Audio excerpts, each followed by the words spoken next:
आज आम्ही तुम्हाला एका अशा अभिनेत्याबद्दल सांगणार आहोत जो लग्नाच्या 7 वर्षांनंतर बाबा झालाय। या अभिनेत्याने ही गोड बातमी स्वतः सोशल मीडियावर शेअर केली आहे। होणार सून मी या घरची या मालिकेतील या अभिनेत्यानं जुळ्या मुलांचा बाबा झाल्याचं आपल्या चाहत्यांना सांगितलंय। 14 वर्ष डेट केल्यानंतर 2018 साली या अभिनेत्यानं आपल्या शाळेच्या मैत्रिणीसोबत लग्नगाठ बांधली होती। त्यानंतर तब्बल 8 वर्षांनंतर हे दोघेही आई-बाबा झाले आहेत। खास गोष्ट म्हणजे ह्यांना एक मुलगा आणि एक मुलगी झाली आहे।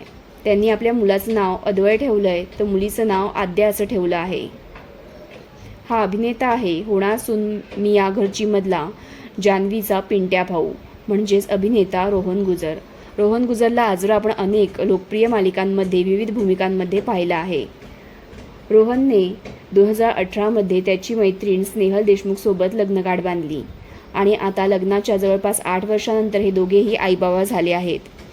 तर मग तुम्ही देखील या दोघांचे कमेंटमध्ये अभिनंदन करू शकता आणि अशाच बातम्यांसाठी SB मराठी एंटरटेनमेंट चॅनलला लाईक, शेअर आणि सबस्क्राईब करा।